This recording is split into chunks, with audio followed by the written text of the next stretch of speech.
Hi, this is Tim of the 1916 Company. Welcome and thanks for logging on. If you love this watch, email me, Team Mosso at the1916company.com for purchase pricing and availability questions concerning this watch. And this watch is a rarely seen variant of a rarely seen watch. There are not a lot of Bethune DB28s in the world, but this DB28 Grand Sport is a scarcity even by those standards.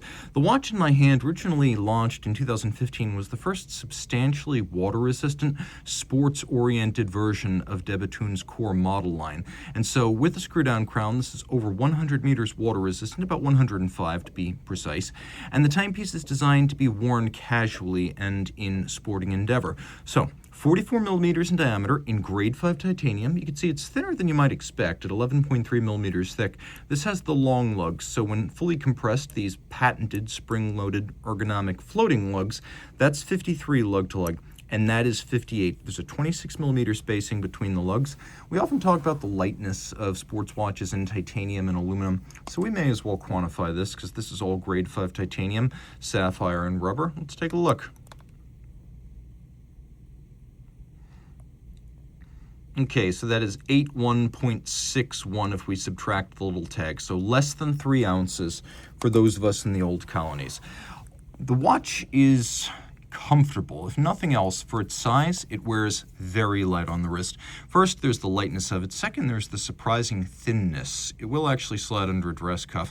Now, these lugs are the long lugs. There's 2 other sets, medium and short, that can actually be retrofitted by Bethune, and so you can adjust this quite a bit. But on this 50 to 53 span, I could say the watch fits just fine on my 16 centimeter wrist. You can see the further away we move, the better this looks proportionally. So if your wrist is 16 centimeters circumference or larger, you're going to find that this is a really good fit and a good look. If your wrist is smaller, Bethune can actually fit smaller lugs. The strap here was also the beginning of sports watch straps on DB28, since now we have a true rubber strap that can deal with water. No leather here. We have striations. We have some molded character lines. You can see on the bottom, no crimping, no gouging. It is a brand new Bethune factory strap. And although this is a 26 millimeter lug junction, you can see that there's a little bit of a shoulder overrun beyond the lug spacing. So if you want something that looks like this, you're going to want to make sure that your custom strap maker understands that there has to be some shoulder out beyond the width of the lug spacing itself, or just get an OEM strap.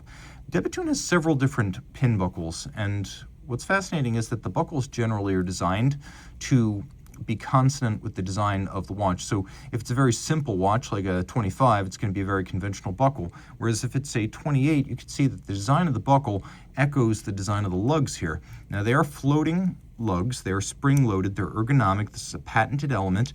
You have these little bullet tips at the end, and those are a design element that you'll find on almost every Bethune watch from the first in 2002 through the present day, almost every. The little ogival or torpedo or bullet tips. You'll see them on various scales across various models. There is contrast here in that we have brushed satin, including on the lugs themselves, and then the case band itself is entirely in high polish. And this is grade 5 titanium, which is hypoallergenic and lighter than steel, just like grade 2. Grade 5, though, is harder than most watchmaking steels and grade 2 titanium, so you have an extra measure of scratch resistance. Taking a look at the crown, it is a screw-down crown. You can see it features no branding because Denis Flageolet, the watchmaking creator and co-founder of the brand, he's a classicist in classical crowns, 18th, 19th, early 20th century. They would not have been brand signed, and so this one is not. Taking a look, we'll move this hour hand and minute hand out of the way. You can see that the watch jumps into action. It's got a little bit of residual wind in the twin mainspring barrels. Another element that's patented, those 2 barrels, they're self-adjusted. So if you wind vigorously and crash past fully wound, you will not damage the watch. You cannot overwind this watch.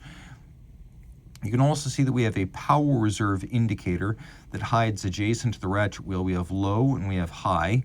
And so as you wind the watch, we'll do that right now, you can actually see the little power reserve index peeking out, moving from L towards H. And so we have that dial side power reserve indicator. So yes, it's very quietly a complication.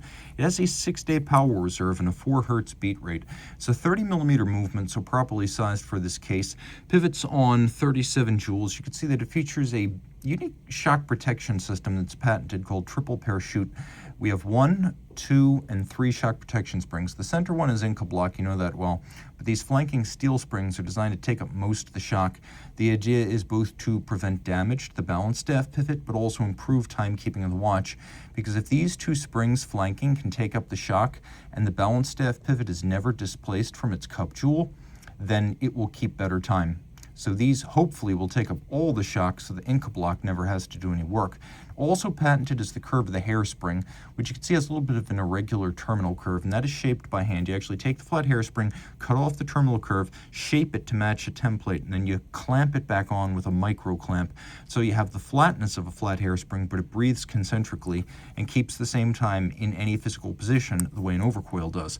Also worth mentioning, although difficult to see, silicone escape wheel of de Bethune's own design to reduce mass as well as the need for lubrication.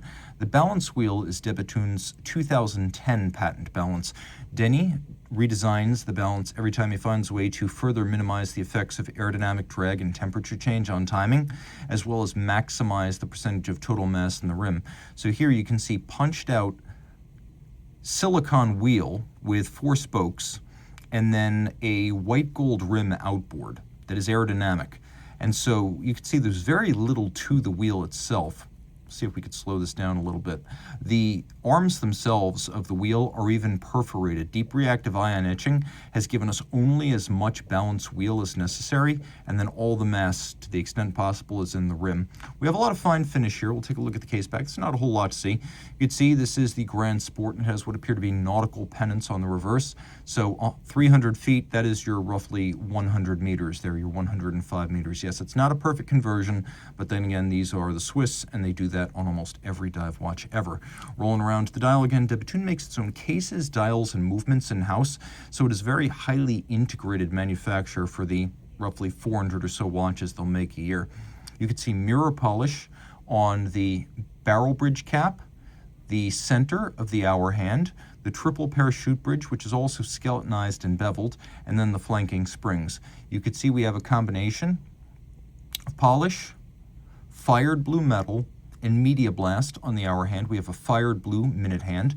We have microlight engraving, which is a type of reductive engine turning. You can see that on the barrel bridge as well as the base plate cap beneath that. There is solarization on the barrel covers, although it's hard to see. But what you will be able to see, maybe just, is that the teeth of the ratchet wheel are micro beveled. And then you can see we have this full brushed sloped flange that overhangs the dial, providing a scale against which we can read our minutes. It's a lot of fun, and it's ready to roll for summer 2026 and beyond. You can also see we have hours marked outboard on the bezel, and that they are polished titanium cabochon, marking the hours outboard of the dial, an interesting and unconventional effect. So reach out to Team Mosso at the 1916company.com for purchase and pricing details.